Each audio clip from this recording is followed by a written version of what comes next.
જય શ્રી કૃષ્ણ, જય રામનાથ, જય દ્વારકાધીશ. શાસ્ત્રીજી સાગરભાઈ દવે, જય રામનાથ એસ્ટ્રોલોજી. વાત કરીએ આપણે હોળી પર્વની. હોળી પર્વમાં કહેવામાં આવ્યું છે કે ફાગણ સુદ 14ને સોમવાર સાંજે 5:56 સુધીની 14 છે, ત્યારબાદ પૂનમ છે. તો પૂનમની તિથિની હોળી કરવી સોમવારની. અને હોળી એ કોઈ આપણો તહેવાર કેવી રીતે કહેવામાં આવે છે? આપણે કહીએ છીએ કે હોળી કોઈ રંગનો ખાલી તહેવાર નથી. હોળી એ આપણા જીવનમાં થતા ફેરફાર, આપણા વ્યવસાયિક, આપણા કાર્યમાં થતા ફેરફાર, એ રીતે હોળીનું પર્વ મનાવવામાં આવે છે.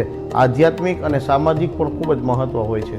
આધ્યાત્મિકની વાત કરીએ તો આપણે કે જ્યારે અસત્ય ઉપર સત્યનો વિજય થાય છે એવું પ્રહલાદ ચરિત્રની કથા સાંભળીએ.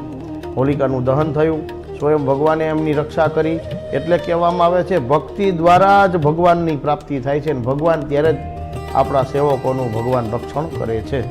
અને વાત કરીએ હોલિકા પર્વમાં દહન કેવી રીતે કરવું, તો કે હોળી પર્વમાં જ્યારે રાત્રે 8:30 કલાકનું મુહૂર્ત આપેલું છે, ત્યારે હોલિકા દહનમાં તો કે ઘી, ખજૂર, ધાણી અને બધી ઔષધિઓ, કપૂર, તજ, લવિંગ, એલચી આ બધા દ્રવ્યો ભેગા કરીને યજ્ઞમાં જ્યારે હોલિકા દહન કરીએ એમાં હોમવું જોઈએ. ત્યારબાદ એક લોટો કળશ પાણીનો ત્રાંબાનો લઈ એમની ઉપર શ્રીફળ રાખી હોલિકા પ્રદક્ષિણા એટલે કે એની 4 પ્રદક્ષિણા કરવી, અને ત્યારબાદ શ્રીફળ યજ્ઞમાં હોમી દેવું. આ રીતે પૂજા કરીને કરવામાં આવે છે.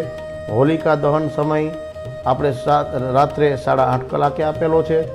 વિશેષ વાત કરીએ આ સમયે તો કે એકબીજાના મનભેદને, મતભેદને શાંતિથી એકબીજાના વિચારને રજૂ કરવાની છે.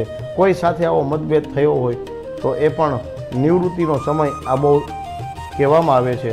વાત કરીએ આપણે સામાજિક, વાત કરી સાયન્સની દ્રષ્ટિએ વાત કરી તો આ ઋતુ છે વસંત ઋતુ. એમાં આ દહન કરવાથી અનેક જીવાણુઓ બધાય મુક્તિ પામે છે અને સારું વાતાવરણ ઊભું થાય છે. એટલે હોળીનું પર્વ મનાવવામાં આવે છે અને રંગોથી આપણે રમીએ છીએ. એકબીજાના મનને, એકબીજાના એક કોઈ ખરાબ વિચારને દૂર કરી આ હોળીનું પર્વ મનાવવાનું છે. સાથે કોઈ પણ ગરીબ લોકોને કાંઈક ખાવાનું આપવાનું. અને આ હોલિકા પર્વ દરમિયાન ઓમ નમો ભગવતે વાસુદેવાયના જપ અવશ્ય જેટલા બને એટલા કરવા. જય શ્રી કૃષ્ણ, જય રામનાથ, જય દ્વારકાધીશ.